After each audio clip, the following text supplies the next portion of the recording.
Hi there. Welcome back. I wanted to talk today briefly about three pretty amazing things that I discovered after I'd been doing CPS for a while that really encouraged me to keep going, and something that I want to share with people who are new to this process. The first thing is I think we all come to collaborative problem solving because there's something going on in our relationship with our kid. They're blown out of school, they're exploding at home, they're not listening to us, whatever it is. We're in crisis mode or see it on the horizon. And so, in our search to find a solution, we come to CPS.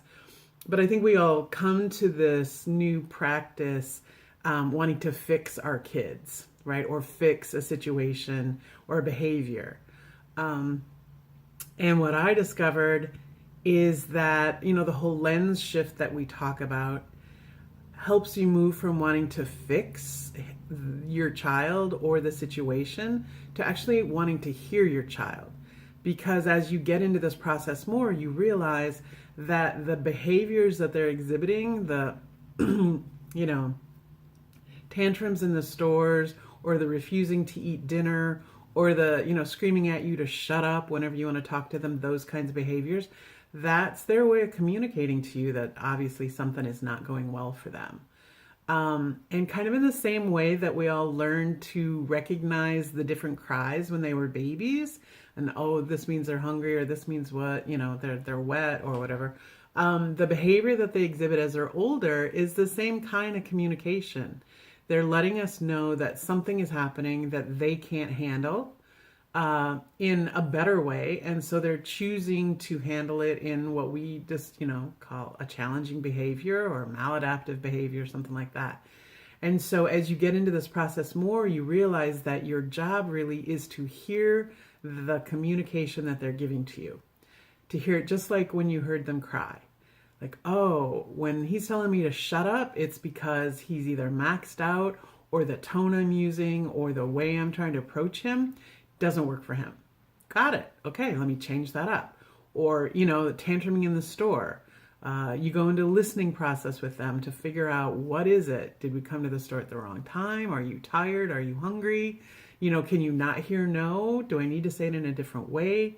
Do we need to set up the shopping experience before we even get in the store so that all our expectations are on the table? That kind of thing, right?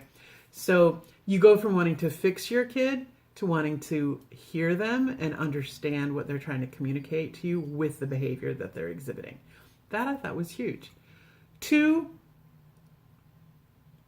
along with that is I realized that a lot of the issues that were happening was my inability to communicate.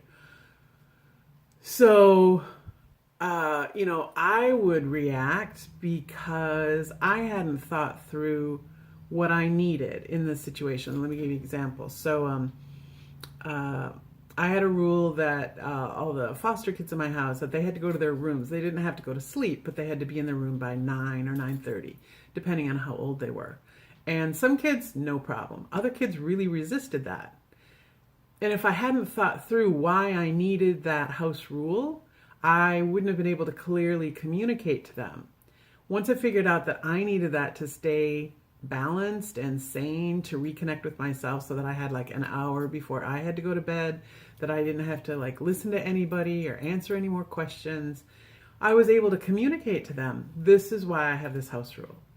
You go to your room at 9 or 9:30 so that I can have an hour by myself in the quiet to watch my shows or to read a book or to just, kind of get centered with myself again.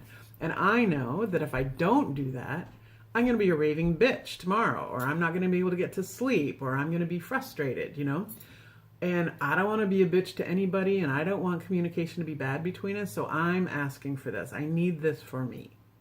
Suddenly, as soon as I explained that to them, I'd say, out of 130 kids, maybe 2 still had a problem with that. So I realized over and over again that I wasn't communicating why I had a rule, why I was frustrated, why I needed things to be a certain way, and just kind of assumed that they knew, right? Or assumed that I didn't have to explain because I was the adult. Well, it doesn't work that way. So I found that as I became clearer with my communication, a lot of the situations that were occurring with kids disappeared because they felt respected. They felt like they were part of a team, were helping me with whatever situation I had. And suddenly the behaviors just weren't showing up in the house. So that was another wonderful thing. The third thing is I discovered or realized that I didn't have to have all the answers. You know, if there was something going on, a miscommunication between us, or one of my kids had like really extreme behavior, I didn't have to know the answers to why that was happening and how to fix it. And actually, you can't know the answers because it's not your problem. Like ultimately, it's theirs, right? And so CPS lets us, as adults, lets us off the hook. So we set up the conversation, but it's the kids who are going to be telling us what they need, right? What their concerns are and how we can fix it for them. And then we negotiate, you know, does that match what we can do? Or, you know, we have a conversation about it so that it works for both of us.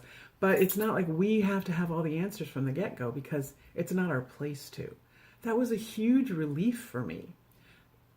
That was just a huge breakthrough to realize that I could go into these conversations, I could start listening to them about what was going on with them, about a situation or a behavior, not having to know how to fix it.